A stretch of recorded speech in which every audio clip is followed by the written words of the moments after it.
Coba sekarang, pakai headphone atau earphone-mu. Aku ingin kau dengarkan setiap detak, setiap bisikan, lebih dekat ke telingamu.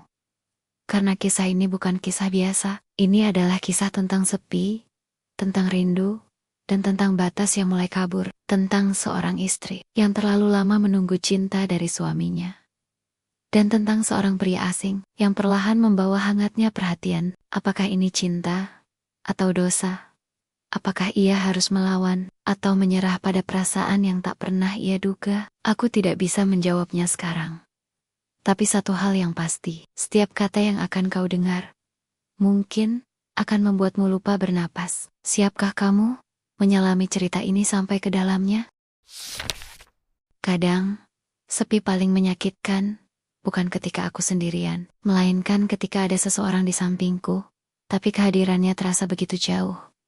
Rumahku besar, indah, penuh perabot mewah. Namun kehangatan di dalamnya lama-lama menghilang. Aku, seorang istri, hanya bisa menunggu suami yang semakin sibuk dengan urusan bisnisnya. Hari-hariku lebih banyak dihabiskan dengan duduk menatap dinding, menunggu suara pintu terbuka, berharap ia pulang lebih awal.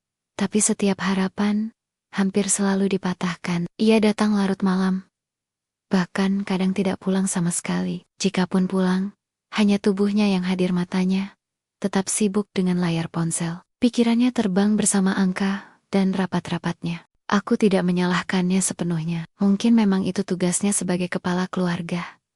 Tapi aku manusia. Aku rindu perhatian, rindu didengar, rindu sekadar ditatap dengan lembut. Dan kerinduan itu perlahan membuka celah yang akhirnya dimasuki oleh seseorang yang tak pernah kuduga. Hari itu, seorang asisten rumah tangga baru datang. Usianya jauh lebih muda dariku. Mungkin akhir 20-an, namanya Arga. Jujur, aku sempat kaget saat pertama kali bertemu karena biasanya suamiku hanya merekrut asisten rumah tangga perempuan. Tapi kali ini berbeda. Wajah Arga sederhana. Kulitnya sawo matang dengan rambut hitam agak berantakan.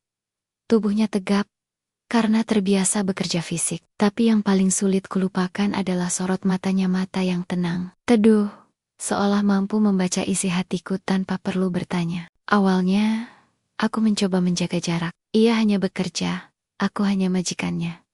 Hubungan kami sebatas formal. Namun, semakin lama aku memperhatikannya, semakin sulit bagiku mengabaikan detail kecil tentang dirinya.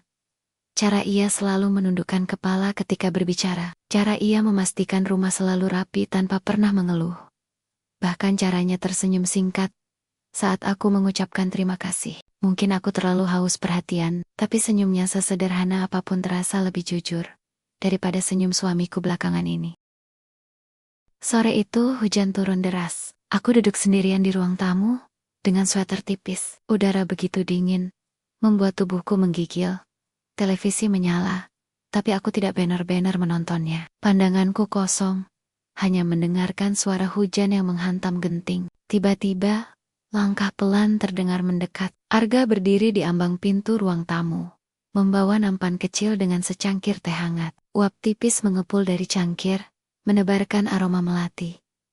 "Bu, jangan sampai masuk angin," ucapnya pelan. Aku menoleh, sedikit terkejut.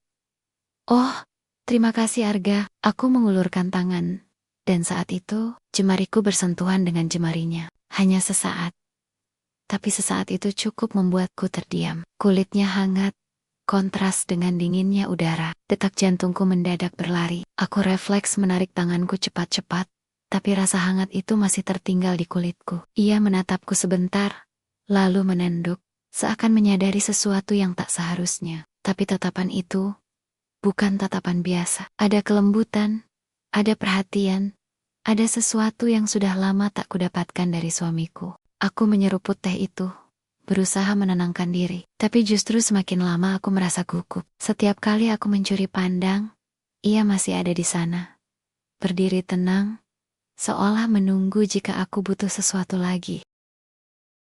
Hari-hari berikutnya, aku mulai menyadari sesuatu. Aku menantikan keberadaannya. Saat aku duduk di teras, aku menunggu langkah kakinya melewati taman. Saat aku membaca di ruang keluarga, Aku menunggu suara kursi yang ia geser saat merapikan meja, dan saat ia tersenyum singkat, aku merasakan jantungku kembali berdebar seperti gadis remaja. Aku sadar betul, aku bermain dengan perasaan berbahaya, tapi siapa yang bisa mengendalikan hati? Satu sore, aku sengaja berdiri lama di depan jendela, memperhatikan hujan yang turun. Aku mendengar langkah mendekat dan benar saja, Arga datang. Kali ini ia membawa handuk kering. Jangan berdiri terlalu lama di situ, Bu.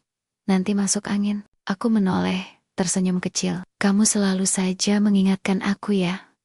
Ia tertawa pelan, menggaruk kepala. Saya cuma gak mau lihat ibu sakit. Kalimat sederhana itu menusukku dalam. Aku tidak mau lihat ibu sakit. Bukankah itu kalimat yang seharusnya ku dengar dari suamiku? Malam itu, hujan tak kunjung reda. Listrik sempat berkedip-kedip, menambah suasana dingin dan hening. Aku duduk di sofa, mencoba membaca buku. Tapi pikiranku kemana-mana. Tiba-tiba aku mendengar pintu diketuk pelan. Permisi, Bu. Suara Arga. Aku menoleh ke arahnya. Ia berdiri membawa lilin. Takut kalau sewaktu-waktu listrik padam. Ia meletakkan lilin di meja. Saat itu, jarak kami hanya beberapa langkah. Wajahnya diterangi cahaya kecil dari lilin, membuat sorot matanya semakin dalam. Aku bisa merasakan jantungku tak terkendali. Tanpa sadar, aku menatapnya terlalu lama. Ia juga menatap balik. Hening panjang, hanya suara hujan di luar yang terdengar. Aku ingin berpaling, tapi tubuhku membeku. Saat ia sedikit bergerak maju, aku bisa merasakan napasnya. Hangat, dekat, berbahaya. Maaf, Bu. Suaranya hampir berbisik. Aku menelan ludah. Tanganku gemetar di atas buku yang kupeluk. Hanya beberapa senti jarak di antara kami. Aku tahu, jika aku tidak mundur sekarang, sesuatu akan terjadi. Dan tepat di saat itu, suara ponselku berdering keras dari meja. Nama suamiku muncul di layar. Aku tersentak, buru-buru meraih ponsel. Arga segera mundur selangkah, menunduk. Aku mengangkat telepon dengan suara bergetar. Halo, iya Mas. Suaraku berusaha stabil, tapi jantungku masih berlari kencang. Sementara Arga berbalik, berjalan pergi pelan, meninggalkan aku dengan ribuan pertanyaan di dalam hati. Hujan belum berhenti, tapi hatiku justru lebih gaduh dari suara hujan di luar. Aku tahu, ini baru permulaan,